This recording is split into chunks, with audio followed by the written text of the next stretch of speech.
Ok, meus amigos, retornando aí a nossa aula da Lei Geral de Proteção de Dados, agora a gente vai para o capítulo 2. Só fazendo uma pequena ajuda à memória do que nós acabamos de estudar no capítulo 1. O capítulo 1 é das disposições preliminares. Ali a gente trouxe toda aquela parte de conceituação, muito importante, que a gente utiliza essa parte de conceituação até o final da aula, onde não se aplica a abrangência ao alcance da lei. Bacana? Vem comigo. E agora? Agora a gente vai começar a tratar de assuntos específicos, né? Assuntos específicos. Por exemplo, né? O capítulo 2, a gente vai tratar sobre o tratamento de dados pessoais, né? Professor, tratamento de dados pessoais significa dizer que esses dados pessoais estão doentes? Não, vamos lá. Primeiro, esses dados pessoais aqui, ó, é referente o quê? Ó, a pessoa natural. Ó, pessoa natural. Essa pessoa natural, ela é o quê? Titular. Titular desses dados, né? Ok. Professor, tratamento, né? E aí, professor? O tratamento, a gente já viu lá atrás, o que trata? É o quê? É o gerenciamento, a operação, a produção dessas informações da pessoa natural. Vou ler aqui para vocês, ó, tratamento. Toda operação realizada com dados pessoais, como as que se referem à coleta, produção, recepção, classificação, utilização, acesso, reprodução, transmissão, distribuição, processamento, arquivamento, armazenamento, eliminação, avaliação ou controle da informação, modificação, comunicação, transferência, difusão ou extração, ou seja, toda e qualquer forma de utilização desses dados pessoais do titular. Bacana, bacana. Então a gente já tratou o quê? Dados pessoais, né? Neste capítulo de dados pessoais, a primeira seção, ele vai falar o seguinte, ó, requisitos para o tratamento de dados pessoais. Professor, requisitos para o tratamento, ou seja, as empresas, as pessoas físicas e jurídicas que têm você no seu banco de dados para tratar, ou seja, para utilizar esses dados, deverá atender uma série de requisitos, né? O principal requisito para o tratamento de dados pessoais é o quê? O consentimento do titular. Tá? Ok, bacana, a gente vai estudar agora. E aí, professor, capítulo grande? Capítulo grande, por quê? Nós vamos ter aqui a seção 2, né? A seção 2, ele vai trazer o quê? Então, a seção 1, ele dividiu, né, dados impessoais em 4 situações. Primeiro, tratamento de dados pessoais. Segundo, né, dados, olha aí, pessoais. Ó, pessoais sensíveis, né? Sensíveis. Oh, perdão aqui, gente. Sensíveis, né? Aí, ó, dados pessoais sensíveis, né? Professor, dados pessoais sensíveis são dados especiais, tipo cor, sexo, raça, né? Dados em relação à saúde e assim por diante, né? O terceiro, né? Ele vai trazer o legislador os dados pessoais, o quê? De crianças e adolescentes. Né? E finalmente, na seção última, né, é o término. Né? É o término. Como assim, professor? Aquela pessoa ali natural, ele disponibilizou as informações para uma empresa por uma finalidade comercial, por exemplo.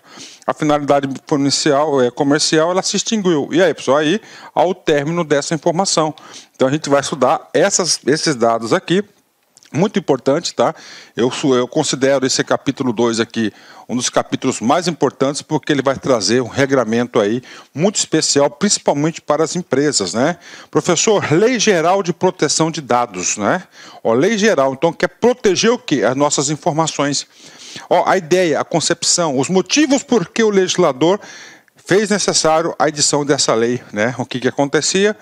É muito comum, né? Você vai em qualquer comércio, você faz o seu cadastro. Hoje tudo você tem que fazer o cadastro, caso do sistema de informatização. O cadastro é um dos principais ativos das organizações, né? Você vai lá, utiliza o seu cadastro, está lá no banco de dados, telefone, WhatsApp, preferências de consumo e assim por diante. E aquela base de dados vira o quê? Um ativo. E esse ativo ele comercializa. Então existiam o quê? muito comércio aí de quê? De fornecimento de banco de dados, né? Então vem comigo, né? Primeiro, né? Então agora a gente vai tratar o quê? Dados pessoais, né? Como um todo. Vamos lá. O tratamento de dados pessoais, ou seja, a utilização desses dados pessoais, né? Somente poderá ser realizado nas seguintes hipóteses, né? Olha só, então o legislador aqui, ele já mandou. Somente poderá ser realizado. Olha a situação, somente poderá ser realizado. Quais os requisitos que as pessoas físicas e jurídicas deverão adotar para utilizar essas informações? Primeira delas, está aqui, né? Uma das mais importantes de todas, né? Mediante o fornecimento do consentimento pelo titular. O consentimento, inclusive, o próximo artigo, que é o artigo 8º, o legislador criou aí um artigo só para tratar do consentimento, né? O que é o consentimento? Eu autorizo aquela pessoa que cadastrou, ele de forma expressa, né, e específica autoriza determinada organização utilizar esses bancos de dados aí por uma determinada finalidade. Pronto, é o consentimento. Isso aqui é questão de prova, gente. Isso aqui é um dos pontos mais importantes dessa parte da aula, né? Vamos lá, de novo, reforçar, martelar na sua cabeça para que você acerte, né? Requisitos para o tratamento de dados pessoais. Primeira informação é o quê? É o consentimento do titular. Ele aceita, né? Não, eu quero receber informações da sua empresa. Tá? Você pode utilizar o meu cadastro para pesquisa. Você pode utilizar o meu cadastro para compartilhar com as demais empresas do grupo. Pronto, o consentimento. Tá? Isso é importante, né? Segundo, né? O segundo não depende de consentimento. Professor, por que não depende de consentimento? Porque a lei, né? A lei, ó, para cumprimento de obrigação legal. Aí, a lei, tá? A lei diz, tá? A lei diz que o banco, por exemplo, tem que encaminhar os seus dados para o Banco Central todo dia tal do ano. Ou seja, então aquela empresa, a pessoa jurídica, no caso concreto que eu estou explicando para vocês, ela é obrigada. Então, professor, eu não autorizo o banco encaminhar para o Banco Central. Não depende da sua vontade, porque o banco está o quê? Cumprindo uma obrigação em lei. Ó. Então, para o cumprimento de obrigação legal ou regulatória pelo controlador, né? O Banco Central aqui é o controlador, aliás, é o regulador, né? Então está aqui para vocês. Professor, outra informação, né? Você faz um seguro, né? A SUSEP, que é a superintendente, ela obriga todas as seguradoras, que é o controlador. O que é o controlador? Aquele que tem gestão e decisão sobre a informação, encaminhar sempre lá os dados da apólice de seguro para a SUSEP. Pronto. Então, o segundo, né? Segunda autorização para utilizar é para o cumprimento aqui de obrigação legal, tá? Ou regulatória. Professor, por que o legislador fez isso aqui? Senão o cara ia dar muito desperto, né, cara? Ainda mais no Brasil, né? O cara vai lá, um grande fraudador de licitação, um grande fraudador aí de como é que fala lá? Lavagem de dinheiro, né? E aí, o cara chega lá no banco, eu não autorizo você compartilhar as minhas informações com o poder público aí, com polícia, não pode, né? Isso aí ia dar muito, então essa aí, então obrigação. Então, quando tiver em lei, né, o cara é obrigado a passar suas informações, ok? Outra possibilidade, né? Agora aqui para o setor público, né? A setor público, claro, né? Vamos lá. Pela administração pública, para o tratamento e uso compartilhado de dados necessários à execução de políticas públicas previstas em lei e regulamentos e respaldadas em contratos, convênios ou instrumentos congêneres, observado as disposições do capítulo 4, né? Professor, o que traz o capítulo 4? O capítulo 4 vai ser o seguinte, as regras de tratamento pelo poder público. Esse capítulo, que é o capítulo 2, ele trata de quê? Tratamento de dados pessoais. Olha a estrutura da lei, né? Capítulo 1, estudamos o quê? Disposições gerais, né? Preliminares. Capítulo 2, como é que pode ser utilizados os dados pessoais. Isso aqui. E agora, professor? Agora o poder público, né? Como é que o poder público vai estar no capítulo 4, nessa informação aqui, né? Então, para a própria administração pública, para a execução das políticas públicas, né? Professor, como assim, professor, né? Então tem lá a Secretaria vamos colocar lá a Secretaria de Habitação com a Secretaria de Assistência Social, são duas secretarias, né? as duas têm bases de dados, né? Ele tem lá um programa comum às duas secretarias, que é o quê? Minha Casa Minha Vida. Então, neste caso, para a execução de políticas públicas, é permitido o compartilhamento, a utilização, o tratamento dos dados pessoais, né? Quarta hipótese de utilização dos dados pessoais, né? Para a realização de estudos. Olha aí, por órgão de pesquisa, por exemplo, IBGE, bingo, garantida sempre que é possível, olha aí, garantida sempre que é possível a anonimização dos dados pessoais. Então, esses órgãos de pesquisa, né, estão autorizados, né, a utilizar os dados pessoais. Aí ele vem, sempre que é possível. Então, toda vez que for possível você deixar anônima lá quem que é o titular daquele dado, né, ele tem a obrigação de fazer. Bacana, ótimo, vem comigo. Número 5, quando necessário para a execução de contrato de procedimentos preliminares relacionado a contrato do qual seja parte o titular, a pedido do titular dos dados, né? Então aí é para execução de contrato, né? Tem um contrato que assinou o contrato e tem algumas pesquisas relacionadas aí para a celebração do contrato. Então, neste caso aqui, é autorizado, né? Tranquilo. Item 6, né? O que diz o item 6? A justiça, né? Para o exercício regular de direitos em processo judicial, administrativo, arbitral. Esse último nos termos da lei arbitral, que é a lei 9.307 de 96, né? Lei da arbitragem, né? Professor, para o exercício regular de direitos, sim. Né? O que acontece, né? Uma empresa, tá, está processando um cliente que não pagou, né, ela pode, claro que pode recorrer à justiça, pronto. E aí, esse processo de cobrança de dívida é um processo protegido por sigilo judicial? Não. Então as informações são públicas. Então, neste caso, né, poderá aí ser tratadas as informações publicadas, assim por diante. Administrativo no âmbito da própria administração e o arbitral aí é um rito mais reduzido, né? E caro, né? 7, né? Para a proteção da vida, né? Ou incolumidade física do titular ou de terceiro, né? Esse caso aqui é muito interessante, ó, para a proteção da vida ou da incolumidade física do titular ou de terceiro, né? Por exemplo, esse caso aqui aconteceu aí recentemente, mas faz aí uns poucos dias antes dessa aula. O que aconteceu? O cara tem uma BMW, tá? Tem um cara uma BMW. Para quem não sabe, a BMW tem aí um sistema de monitoramento de GPS de todos os seus veículos, que fica lá na Alemanha, né? Lá em Munique, né? O QG dos caras ficam lá, né? E aí, professor? Aí é o seguinte, né? O cara foi sequestrado. Ele foi sequestrado e teve alguém da família que viu o cara sendo sequestrado, né? E aí o seguinte, a família, sabendo que esse cara tem uma BMW, claro, né? Entrou em contato com a concessionária daqui e aqui conseguiu acessar os dados pessoais dele lá na BMW. É permitido? É. Por quê? Porque neste caso, né, qual que era o direito em jogo? O direito principal era a vida, era a liberdade, né? Olha aí, então neste caso, né, houve o que? A BMW compartilhou aquelas informações, né, para o setor público, aí, para os familiares, né, para a proteção da vida ou da incolumidade física do titular ou de terceiro, né? Professor, e aí? Qual que foi o final? Cara, deu certo, certinho. O cara aí entrou, chamou a polícia, né? Foi a polícia civil, a polícia militar, né? Com localizou o carro, chegou lá, pronto, resgatou com vida o sujeito lá, graças a Deus, né? Há um caso concreto aqui, o item 7, né? Item 8, né? Para a tutela. O que é tutela? Para a proteção, né?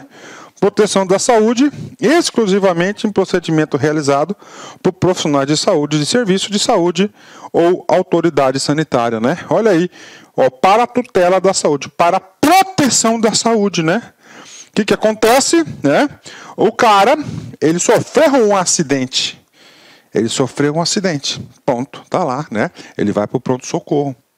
Esse cara já tem um histórico, né? Em outro hospital, no médico lá, não sei especificamente. Então, neste caso, é permitido para a proteção da vida dessa pessoa ir lá buscar lá as informações pessoais de saúde, né? Que inclusive é um dado sensível, né? Um dado sensível para onde? Lá no outro. Então, para quê? Para a tutela, para a proteção da saúde, né? Por exemplo, né? Ok, né? Tá aí, né? Ótimo, né? Vamos lá. Mais 2 roles aqui, né? Quando necessário para atender os interesses legítimos do controlador, né? Então, assim, eu sou controlador. O que é o controlador? Aquele que tem decisão sobre o banco de dados, né? Ou terceiro, né? Então, o que acontece? Eu vou precisar daquela informação para processar o cliente. Pronto, né? Por quê? Porque aconteceu alguma coisa. Tudo bem, pode, claro que pode, né?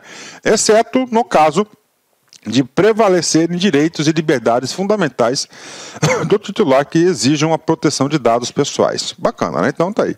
E finalmente, um dispositivo aí muito bom, né? Muito legal, que é aqui o 10. Olha aí. Então pode utilizar os dados pessoais no seguinte caso: para a proteção do crédito, tá? Inclusive quanto ao disposto na legislação pertinente. Para a proteção do crédito, o cara que leu no automático, ele não percebeu o conteúdo que está escrito ali, que está por trás disso, né? Você vai lá, compra numa empresa, no boletozinho, no chequinho, não interessa, não pagou. Os seus dados não estão no banco de dados da empresa? Sim. Então, para proteger o crédito, né, tá? Que é uma coisa maior do que o controlador e o titular do negócio, a empresa ela pode utilizar os dados dela, esses dados do banco de dados, e inscrever o cara no Serasa, no SPC e assim por diante. Então, é para proteger o crédito. Então, tá aí. Nesse caso, pode, né? Que protege o crédito, né? Por quê? Professor, se não tiver essa proteção de crédito, vai acabar com o crédito. Todas as operações vão passar a ser à vista, né? Ok, vamos lá. Parágrafo 3º. O tratamento de dados pessoais, cujo acesso é público, tá? Deve-se considerar a finalidade, a boa-fé e o interesse público que justificaram a sua disponibilização. Então tá aí, tá? Então quando ele for público, por exemplo, o Serasa, ele é público, ele está lá, né? Tem que considerar a finalidade. Qual que é a finalidade? A proteção do crédito, a boa-fé. Realmente o cara deve estar lá, né? Não é nada pessoal, né? E o interesse público, qual que é o interesse público? A proteção do crédito em geral, né? Pronto, né? Que justificaram a sua disponibilidade. Bacana, ok, vamos lá. Parágrafo 4º, né? Parágrafo 4º aqui. É dispensada. O que é dispensada, né? Não é necessária. O que? A exigência do consentimento previsto no caput deste artigo para os dados tornados manifestamente públicos pelo titular, resguardados os direitos do titular e os princípios previstos nesta lei. Gente, então é dispensado o consentimento, né? O consentimento a gente viu com o inciso 1, né? O inciso 1 é o que? Para ter que ter o consentimento expresso, né? Tá lá. Quando, professor, que tem lá dados tornados manifestamente públicos pelo titular, né? Vou dar um exemplo de concurso, né? Quando você faz um concurso público, por exemplo, né? Tá? E quando você for aprovado, você sabe que nós temos que publicar no Diário Oficial o listão dos aprovados e dos reprovados, não é isso? Então, neste caso aí, gente, é o quê? Uma informação manifestamente pública. Então, não precisa de consentimento, né? Você já pensou o cara vai lá uma lista de 100 aprovados e buscar um a um um consentimento? Não vai rodar, né? Não vai dar certo. Ok, vamos lá.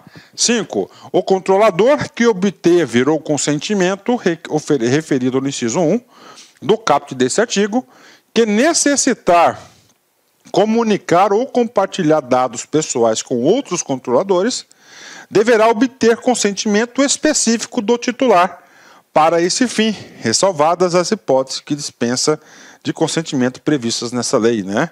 Então a gente vai ver as hipóteses de dispensa, né? Então o que está colocando aqui? O cara teve sim, né? O consentimento referido no item 1, tudo bem, né? Aí o seguinte, né? Aí ele quer compartilhar o dado com uma outra empresa. Então, neste caso, ele vai ter que ter um outro consentimento específico, né? Ok, vamos lá. Parágrafo 6º, né?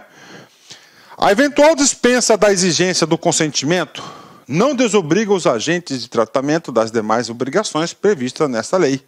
Ok, especialmente a da observância dos princípios gerais e a garantia dos direitos do titular. Então tá aí, uma coisa interessante é isso aí, né? Nós vimos aí que nós temos aí vários casos de dispensa do consentimento. E aí, professor, dispensou o consentimento, ele vai ter que abandonar os princípios? Não, não pode abandonar os princípios, né? E principalmente os direitos do titular. Professor, direitos do titular é o quê? O próximo capítulo, capítulo 3º, especialmente em destaque o artigo 18, né? Parágrafo 7º, vem comigo. O tratamento posterior dos dados pessoais, né? Então, o que é isso? Posterior, você tem os dados, ele foi tratado, ou atingiu a finalidade, agora depois, né? Aqui se refere aos parágrafos 3º e 4º deste artigo, poderá ser realizado para novas finalidades, desde que observados propósitos legítimos e específicos para o novo tratamento, e a preservação dos direitos do titular, assim como os fundamentos dos princípios previstos nessa lei, né? Professor, como assim posterior, né?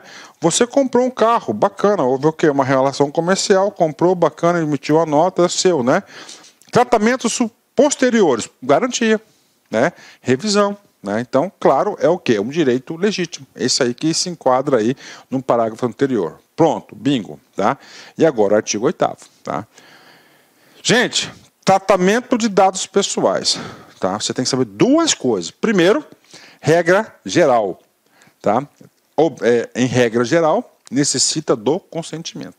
E nós vimos ali várias outras hipóteses que não necessitam de consentimento. Um deles, né, é a inscrição para a proteção do crédito, né? Tá lá, Serasa, SPC, então não precisa, tá lá, né? E agora, professor, agora, essa palavra consentimento, cara, é uma das coisas mais importantes que tem, né? Mais importantes que tem ali na lei de proteção, né? Professor, mas qual que é a essência dessa lei, cara? Ó, eu vou falar um palavrão aqui, eu não sou de falar palavrão, vocês já sabem disso, né? Mas desculpa aí, vou te falar. É o tal da encheção de saco de telefonema que você recebe toda hora, né? Então, o que acontece, gente, esse negócio? Então, ele fala o seguinte, agora, para usar, né, essa informação aí, você vai ter que consentir, né? E você ainda pode, inclusive, né, cara, descadastrar o seu número para receber esses telemarketing. Artigo 8º. O consentimento previsto no inciso 1 do artigo 7º desta lei deverá ser fornecido por escrito, tá? Ou por outro meio que demonstre manifestação de vontade de titular, né? Professor, como assim por escrito? Escrito bacana, né? Tá lá, né? Outro meio, né? Então ele coloca lá uma caixinha para o cara clicar, né? Ele clica ali e fala assim, não, eu realmente autorizo a utilização do meu banco de dados, estou consentindo com uma prática da empresa. Pronto, né? Então tá aí, né? Ok, né? Ou seja, mas o consentimento, o mais importante, o que o legislador quis aqui no artigo 8º? Ele quis o quê? Deixar expresso, né? Não deixar dúvidas na qual ele deseja o quê? O consentimento, a vontade do titular. Bacana, né? Parágrafo 1º. Caso o consentimento seja fornecido por escrito, ok, né? Esse deverá constar na cláusula destacada das demais cláusulas contratuais, tá? Então você tem um contrato, tá? Você vai ter um contrato de compra e venda ou prestação de serviços, né? Então vai ter que ter agora, aí, ó, mexendo aqui em contratos, né? Uma cláusula chamada cláusula de consentimento, né? Específica e clara ali para muito legal, né? Cláusula de consentimento. Ok. Cabe ao controlador o ônus da prova de que o consentimento foi obtido em conformidade com o disposto na lei, né? Vamos lá, isso aqui vai dar demanda judicial? Com certeza. Então o cara fala, não, você está usando meu banco de dados, os meus dados pessoais, eu não consenti com isso, né? Aí a empresa fala, não, você consentiu sim. Quem que tem o dever de provar? O ônus da prova, a obrigação da prova? Claro, o legislador aqui, seguindo até uma corrente aqui do CDC, ele foi o quê? Ele passou para quem? O consentimento aqui é por parte do controlador. O que é o controlador? Que tem decisões sobre o banco de dados, né? Vamos lá. Parágrafo 3º. É vedado o tratamento de dados pessoais mediante vício de consentimento, né? Ou seja, se tiver qualquer coisa aí que venha prejudicar o vício do consentimento, ele é nulo, né? Ele é invalidado, né? O consentimento deverá referir-se a finalidades determinadas, né? As autorizações genéricas para o tratamento de dados pessoais são nulas, serão nulas, né? Professor, como assim, professor, né? Olha só, estou falando do consentimento, da autorização, olha a importância que o legislador, isso é a evolução do direito, né? Então ele fala o seguinte, olha, tem que ser o quê? Sempre finalidades específicas. Se for genéricas, não vale. Professor, eu quero exemplo de genérica, né? Então você coloca lá no contrato de prestação de serviços, né? Cláusula do consentimento, né? Fica permitida a contratante a utilização ampla e restrita dos dados ora coletados. O quê? Essa informação ela é o quê? Ela é genérica. Ela é o quê? Ela é nula, essa cláusula do contrato, né? Professor, vamos lá. Uma cláusula específica. Fica consentida, gera o consentimento para a utilização de informações sobre o concursos, por exemplo, é específica, né? Sobre o meu desempenho, pronto, ele é o quê? Específica, pontual. Parágrafo 5º, né? O consentimento pode ser revogado a qualquer momento. Então o consentimento ele tem que ser expresso, declarado, tá? Ele não pode ser oculto, né? Professor, e aí, cabe revogação? Cabe. Quando? A qualquer momento, tá? A qualquer momento. O professor tem que aguardar 30 dias para revogar o consentimento? Não. Mediante manifestação expressa do titular, né? Então, o titular aqui, ele vai ter que se expressar claramente, tá? Claramente aí, que ele não deseja, tá? Que ele deseja revogar, tá? Essa vontade.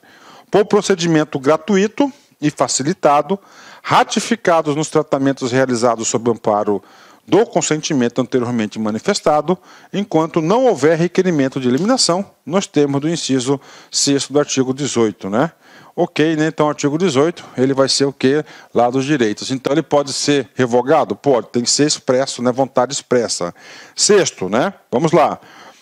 Em caso de alteração de informação referida nos incisos 1, 3 e 4 do artigo 9º, que é o artigo anterior, é o artigo 9º que é o direito de acesso facilitado, né? O direito de acesso à informação dessa lei, o controlador deverá informar ao titular com destaque de forma específica o teor das alterações, podendo o titular, no caso em que seu consentimento é exigido, revogá-lo no caso discorde da alteração, né? Então, o que acontece? Vou ter que antecipar um pouquinho e falar do direito de acesso, né? Então é o seguinte, dado pessoal, quem que é dono? O titular, é o cara que possui essas informações. Então o artigo 9º, ele vai dar um direito, né? Qual que é o direito? Amplo acesso às suas próprias informações. Aí ele está lá, aí o controlador mudou a forma de acessar. Quando muda a forma de você acessar suas próprias informações, por exemplo, que está ali os incisos, né? O controlador, ele tem a obrigação, conforme o artigo 8º, parágrafo 6º, de informar lá o titular. Se esse não concordar, ele pode revogar, né? Ok, bacana, né? E agora o artigo 9º. O artigo 9º, a gente vai falar especificamente do quê? Do direito de acesso facilitado. Professor, e aqui o usuário, o titular, ele vai acessar a informação dos outros? Não. Ele vai acessar o quê? A sua própria informação. Tá? A sua própria informação, tá? A sua própria informação. Só para completar um pouquinho aí, acabei de lembrar aqui um dispositivo sobre consentimento, né? Só como é que você sabe que você está no banco de dados? Cara, quando você começa a receber e-mails, né? Aquele descadastrar é o quê? Aquele descadastrar é, assim, uma aplicação de revogação do direito, não quer mais receber. Então, quando ele clica ali, ele está expressamente, ele já declarou que não quer. O titular tem direito ao acesso às informações sobre o tratamento de seus dados, que deverão ser disponibilizadas de forma clara, adequada e ostensiva acerca de, entre outras características previstas em regulamentação para o atendimento do princípio de livre acesso. Tá? Então, todo mundo tem direito a amplo acesso e facilitado, informação clara, adequada, sempre disponível, né? Ostensiva aí sobre ele, né? Bacana, né? Vamos lá. Finalidade específica do tratamento, né? Então, direito ao acesso, por que você está com meus dados aqui? Qual que é a finalidade, né? Ok. 2. Forma e duração do tratamento, observados os segredos comerciais e industrial, claro, né? Se você abre o segredo comercial e industrial da empresa, né? Isso aí está cometendo até um crime, né? Identificação do controlador, informações de contato do controlador, informações acerca do uso compartilhado de dados pelo controlador e a finalidade, né? Vamos lá, ainda em direito de acesso, nós temos aqui responsabilidade dos agentes que realizarão o tratamento e direitos do titular, com menção explícita aos direitos contidos no artigo 18, né? O artigo 18 é o artigo dos direitos do titular. Bacana? Então isso aqui é o quê? O direito de acesso, né? Então o direito de acesso, ele vai ter que todas as organizações que têm bancos de dados, né? Tanto escrito quanto digital, vai ter que obedecer essas regras. Parágrafo 1º. Na hipótese em que o consentimento é requerido, esse será considerado nulo, né? Caso as informações fornecidas ao titular tenham conteúdo enganoso ou abusivo ou não tenham sido apresentadas previamente com transparência e de forma clara e inequívoca, né? Olha só, gente. Na hipótese em que o consentimento é requerido. Ou seja, a hipótese na qual o consentimento é requerido. O que é isso? A empresa solicita ao titular do dado: você consente em liberar suas informações para tal finalidade? Tá aí. Bingo. Então isso aqui é até a vírgula. Na hipótese em que o consentimento é requerido, vírgula, né? Esse o quê? Consentimento. Será considerado nulo caso as informações fornecidas ao titular tenham conteúdo enganoso ou abusivo ou que não tenham sido apresentadas previamente com transparência, de forma clara e inequívoca, né? Então vamos lá, retratando, traduzindo este parágrafo primeiro, né? Então naquele momento, a empresa solicita ao titular do banco o quê? Ele solicita ao titular do banco o consentimento. Aí ele vai fazer uma historinha, ó, eu solicito o seu consentimento para fins aí estritamente científicos, né? Por isso, isso. Pronto. Só que é o seguinte, né? Ele enganou o titular do direito. Quando ele engana o titular, quando os motivos que ele utiliza para obter, o consentimento são enganosos, o que vai acontecer? Olha, será considerado nulo. Então, é considerado nulo. Então, o cara aí que é considerado nulo. Isso que quer dizer o parágrafo 1º. Parágrafo 2º, vem comigo, né? Na hipótese em que o consentimento é requerido, tá?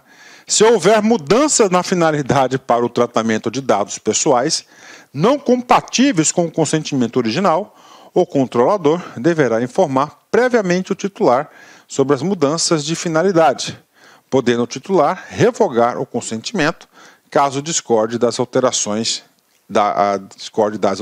Tranquilo, né? Então aí mudou de finalidade, se o cara não concordar, ele vai revogar aí o consentimento, né? Parágrafo 3º, vem comigo aqui. Quando o tratamento de dados pessoais for condição para o fornecimento do produto e ou serviço para o exercício do direito, o titular será informado com destaque sobre esse fato e sobre os meios pelos quais poderá exercer os direitos do titular elencados. O que é isso aqui? Isso aqui é quando tem uma prestação... Amigos, minhas amigas, inicialmente eu peço desculpas pois interrompi os seus estudos, mas essa playlist especial que a LAC Concursos fez especificamente para o concurso da Banrisul 2022. Nessa playlist nós vamos colocar 200 videoaulas do nosso curso. Só que o nosso curso tem mais de 200 aulas, isso garanto para você. Gente, essas aulas são demonstrativas, é para você ter conhecimento da qualidade e a seriedade que nós trabalhamos aqui a questão de concurso público. Você quer assistir o restante dessa videoaula? Você quer fazer o nosso curso completaço? Cara, ponta a ponta do edital, papo reto para vocês, um investimento apenas 10 parcelinhas de R$200, é isso mesmo, 10 parcelinhas de R$200, você vai assistir na nossa plataforma, você vai ter direito, olha só, o Personal Coach. O que é o Personal Coach? É o estudo em regime de metas. Ali nós iremos organizar toda a sua vida no site, a gente vai fazer um painel de controle de sinal, tipo amarelo, vermelho, verde porque você cumpriu a meta, vermelho porque você está devendo e amarelo porque cumpriu parcialmente a meta, que são atributos importantes na caminhada aí de quem quer ser aprovado. Beleza, galera? Então, não fique bravo comigo aí, porque interrompi essa aula sua, mas é uma aula demonstrativa do site lá Concursos. Tá certo? Clique aqui embaixo, fale com nossos atendentes ou faça diretamente a sua matrícula. Você não vai se arrepender. Forte abraço, fique com Deus. Tchau, tchau.